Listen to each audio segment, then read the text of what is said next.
Hi everyone, Karen Roby here for Tech Republic. We're talking today about our personal data, our information that unfortunately we're finding, and you hear about it all the time, it's being stolen, and how this is happening, what to do about it. Lots of big questions here. Brandon Villarola joining me now to talk more about this. And Brandon, it's a real problem again that we talk about all the time. Well, if this report from Black Kite that I wrote up about yesterday is any indication, we're not really very prepared at all. According to the report, around 1.5 billion users worth of personally identifying information was stolen due to third-party breaches in 2021. And by third-party breaches, the report is specifically talking about, products and services that companies use, like third-party software, MSPs, other kinds of stuff that they're using that are basically third parties integrating with their stuff. That's where a lot of the big risk is coming from. And Brandon, when we talk about the type of industry or certain place where the information tends to be stolen from the most, is there one place we can pinpoint? Yeah, the report highlighted that. So most of this, I think around a third, was coming from healthcare institutions. And, that's not really surprising given the past couple of years. Healthcare has been kind of thrust into digital transformation a lot in the same ways that enterprises have. And unfortunately, the kind of data that they're transmitting between a patient at home having a telemedicine visit with a doctor is a lot of confidential info. And so a lot of those companies have been breached.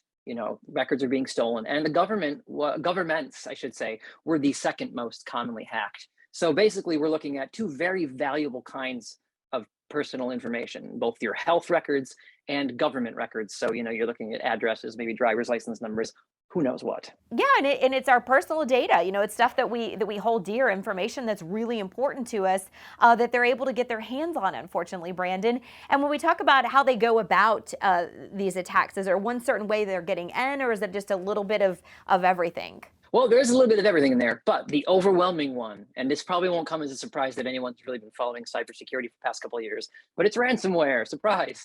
So interestingly enough, according to this report, third-party ransomware breaches in 2020 were only about 15% of the total. And now in 2021, that jumped to 27%.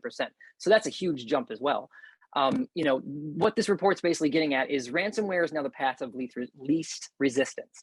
So attackers are getting good, they're getting efficient, and they're learning to use ransomware in very basic ways that by leveraging third-party vulnerabilities to break into systems, and they're doing it really quickly, really efficiently. Look at, for example, SolarWinds at the end of 2020, the Exchange exploits from earlier this year, and the recent Log4j. Those are all examples of third-party software breaches that could be responsible for this kind of data breach.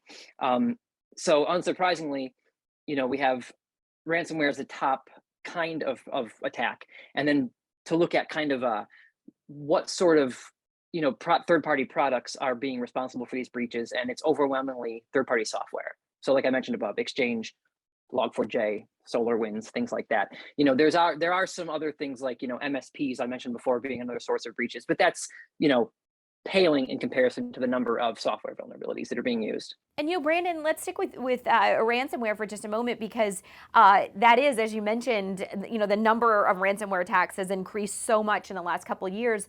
But so too has our knowledge of ransomware. But it just still seems that for company leaders, with their learning, sometimes when they get hit with these attacks, it is the path of least resistance. Yeah, absolutely. I mean, I think some people, and I think based on the news and the way we kind of view cybersecurity the past few years, I think this is changing. But I think a lot of people may still think of hackers as breaching, and trying to really work hard to break into a system. That's not, penetration testers will do that. They will try to find ways into your system, and they will actively hack. But nowadays, all a hacker really needs to do is be able to scan your infrastructure, remotely, and figure out what kind of systems you're running, and then look up online what the common vulnerabilities and exploits are.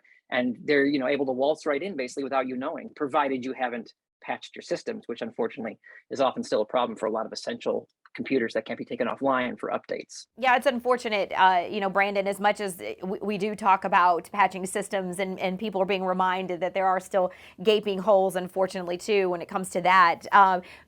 Before I let you go, though, we'll talk about takeaways here for a minute for leadership teams specifically. And we're talking about some huge companies and hospital systems. What is being told? What does the leadership need to hear as far as what they need to know to stay ahead of this? Well, Black Kite's Chief Security Officer Bob Malley had some really good things to say about that. He specifically was basically getting down to, and the article kind of hinted at all of this, is that attackers they're becoming agile. They're becoming agile in the same way that enterprises have been being told to become agile, and so they're kind of ahead of the curve on that. And so that gives them a lot of advantage because they're able to move fast, do things rapidly and turn on a dime. Unfortunately, large enterprises still can't do that. And the reason, Malley said, is because we're often thinking of things in terms of meeting standards and checking off checklists and following best practices. But that's a qualitative approach to security. And he said basically that fails when you think about agile attackers. So businesses need to continue to be agile and flexible instead of qualitative. And that also, to Malley, that means basically that you need complete visibility. I think Black Kite, coincidentally sells software that does exactly what he's saying. But in general, the idea is, you need to have a complete visibility in your software supply chain. You need to know, have visibility on all these little endpoints and everything that's public facing, anything that could be an ingress point for an attacker. You need to be completely aware of that and have visibility on that, because without it, you're just checking off lists and you're not addressing problems that might be occurring that you don't see. All right, and security is certainly one of those topics, Brandon, we could talk about for hours, days, all the time. Thank you so much for being here. For much more, make sure you stick with Tech Republic.